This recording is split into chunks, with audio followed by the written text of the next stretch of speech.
자, 안녕하세요. 성우경 세무사입니다. 지난 시간에 그 임대사업자의 종합소득세 신고 방법을 말씀드리면서 비용에 관한 얘기를 잠깐 했었어요. 임대업 같은 경우에는 발생할 수 있는 비용 항목이 그렇게 많지 않기 때문에 간혹 이제 이런 비용이 그 비용 처리가 가능할까 아니면 어떤 항목에 들어갈까 뭐 이런 그 헷갈리는 경우들이 있죠. 그래서 오늘은 그 임대사업자의 비용 항목에 대한 얘기를 좀 잠깐 해보도록 하겠습니다. 일단 먼저 임대사업자가 처리할 수 있는 비용은 뭐냐라고 하면 한마디로 뭐 다른 사업과 다름이 없어요. 그 사업 관련한 비용이면 모든 비용이 다 처리가 가능하죠. 근데 이제 이렇게 말씀을 드리면 애매하잖아요. 그래서 이제 비용 항목 하나하나 좀 짚어보도록 하겠습니다.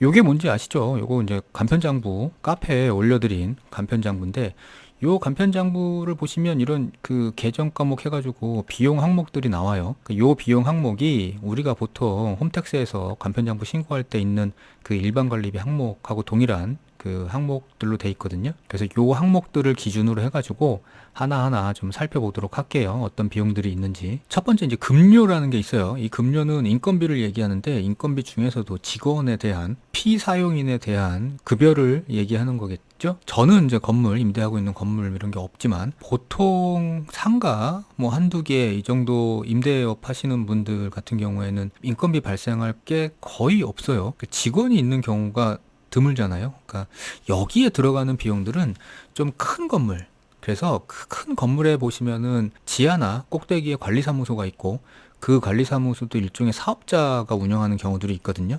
그러면 이제 거기에 일하시는 관리인들 혹은 이제 정비하시는 분들, 전기기사 이렇게 거기에 소속돼 가지고 근로를 하시는 분들이 있으면 이제 인건비가 발생하겠죠. 혹은 뭐 조그만한 빌딩이라도 청소하시는 분을 고용하거나 이러면 그분들에 대한 인건비가 발생할 수 있어요. 그러니까 그런 경우에는 여기에 급료에 들어갈 수 있는 비용 항목이 생길 거고요. 그렇지 않다 그러면 대부분은 임대업하시는 분들은 급료에 들어가는 비용은 거의 없으시죠.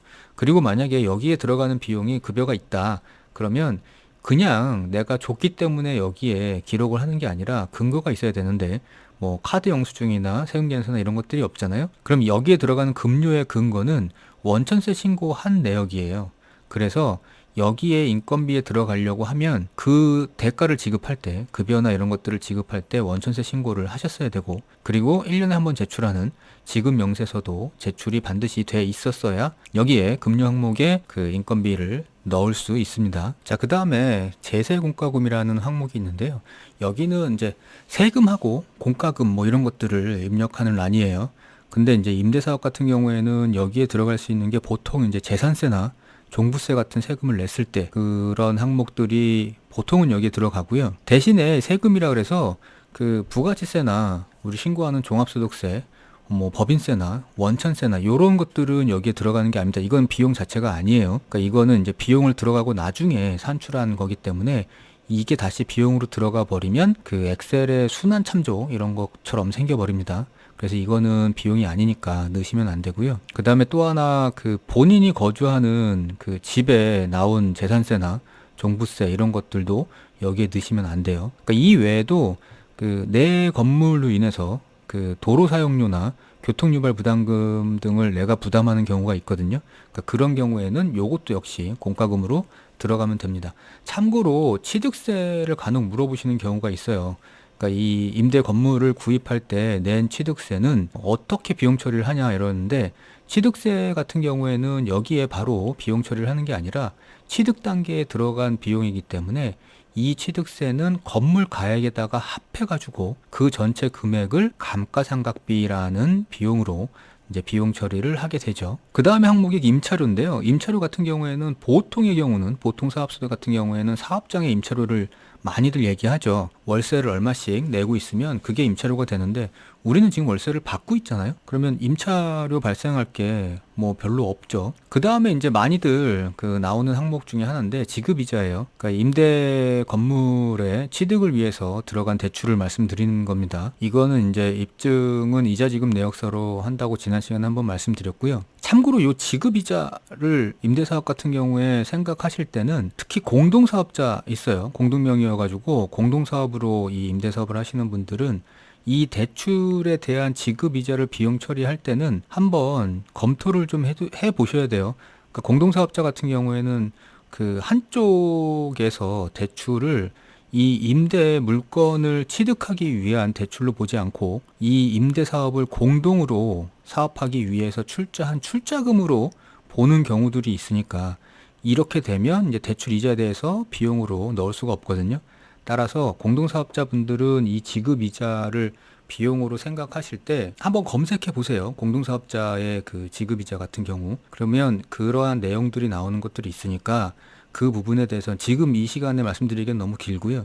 그래서 그 부분에 대해서는 한번 검토를 하고 그 다음에 이제 이자를 비용에 넣을 수 있도록 하시는 게 좋을 것 같습니다. 그 다음에 이제 접대비나 기부금인데요. 그 기부금 같은 경우에는 발생할 수 있죠. 사업을 하니까. 그러니까 사업 소득이 있으신 분들도 기부금 공제나 이런 것들이 다 되니까 발생할 수 있고요.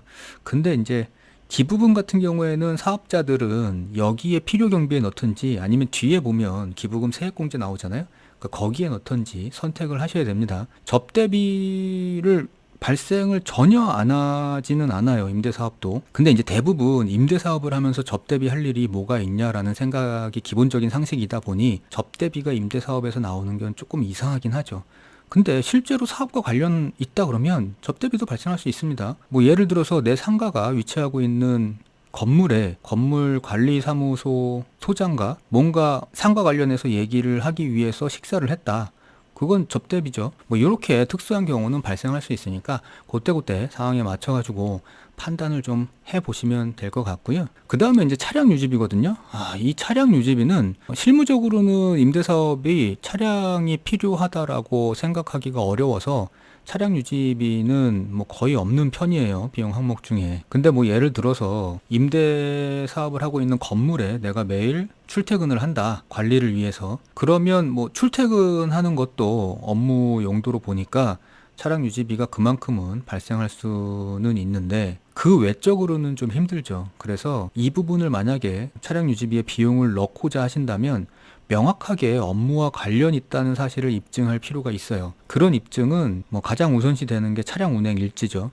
그래서 운행 일지상에서 이게 왜 업무와 관련돼서 썼는지 뭐 이런 것들이 나와주는 게 좋을 거고요. 그 다음에 이제 감가상각비죠. 임대사업 같은 경우에는 감가상각비가 굉장히 큰 비중을 차지하게 될 텐데 이 감가상각비는 근데 생각해 봐야 될 게 여러 가지가 있어요. 이 전 시간에도 말씀드렸지만 일단 감가상각비 처리는 건물의 내용 연수에 따라서 하거든요. 그게 뭐 40년이 됐던 20년이 됐던 그 내용 연수에 따라서 감가상각을 하면 되고 정액법으로 그 다음에 이거를 처리하기 위해서는 고정자산 감가상각 명세서라는 걸 만들어서 매년 비용 처리를 할 때마다 그 작성하고 그리고 제출도 해줄 필요가 있습니다. 그리고 또 하나는 감가상각비를 처리하시려면 나중에 이 상가나 건물을 팔았을 때 양도소득세 부분에 미치는 영향도 생각을 하셔야 돼요.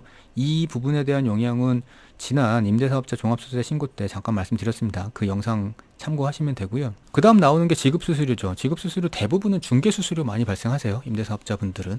그 다음에 뭐 그게 아니다 그러면 직원은 아닌데 뭐 용역 있잖아요. 뭐 일주일에 하루 아니면 한 달에 한 번 뭐 이렇게 해서 청소 용역이나 뭐 다른 용역들을 하는 경우에 사업소득으로 원천세 신고를 한다 그러면 이제 지급수수료 쪽으로 들어가게 되죠. 근데 요거를 일용근로로 일용직으로 원천세 신고를 한다 그러면 뭐 급료로 들어가셔도 되고요. 근데 이 경우에도 사업소득으로 원천 징수를 하게 되면 원천세 신고 들어가야 되고 그 다음에 지급명세서 제출도 필요합니다. 그 다음에 이제 나머지 조금 비중이 적은 비용들인데 일단 소모품비 같은 경우에는 사업장에서 사용하는 소모품이 대부분 들어가야 되는데 사업장이 없죠. 그 임대 물건이기 때문에. 그래서 소모품이 그 발생할 가능성은 적은데 뭐 예를 들어서 그 임차인이 보통은 전구 이런 거는 갈잖아요. 임차인이. 근데 이제 그거를 건물주가 갈아주는 경우들도 종종 있더라고요. 그래서 이제 그런 것들은 소모품비가 발생할 수 있죠. 그리고 운반비도 되게 발생 가능성이 적어요. 운반비는 뭐 택배나 우편이나 뭐 이렇게 사업상 뭔가를 전달해야 될 때 쓰게 되는데 임대사업 같은 경우에는 뭐 거의 없겠죠. 이 부분이 발생하는 게. 그 다음에 뭐 또 여비교통비 이런 것들도 없을 거고요. 여비교통비는 보통 사업에서 출장이나 이런 경우에 많이 생기죠. 그러니까 외근. 근데 임대사업 같은 경우에는 뭐 출장이 발생하거나 이러기는 조금 어려워 보이고요. 그 다음에 이제 복리후생비도 빈도수가 적은데 이거는 앞쪽에 급료가 없기 때문에 복리후생비가 발생하는 경우가 극히 적어요. 직원이 없는데 복리후생비가 발생한다는 건 말이 안 되잖아요. 그리고 직원이 없다면 앞쪽에 급료나 이런 거에 기록돼 있는 비용이 없을 거고, 그래서 앞쪽에 급료에 기재된 비용이 없는데 복리후생비가 떡하니 있다. 이거는 이제 말이 안 되는 거죠. 그러다 보니 급료가 보통 없고, 그러고 나면 이제 복리후생비도 같이 없게 되죠. 그 다음에 이제 광고선전비인데, 광고선전비 같은 경우에 발생할 수는 있어요. 그러니까 내가 임대를 하기 위해서 임대가 잘 안 나가면 광고를 할 수 있잖아요. 뭐 예를 들어서 뭐 아파트에 게시판에 그 관리사무소에 일정액을 주고 광고를 붙인다거나, 아니면 뭐 지역 신문에 광고비를 주고 임대 관련해서 광고를 한다거나, 뭐 이렇게 되면 광고 선점이 발생할 수 있죠. 대신에 이 광고 선점비 같은 경우에는 비용 처리는 뭐 다른 것들도 마찬가지겠지만 그 증빙을 확실하게 챙겨 두셔야 됩니다.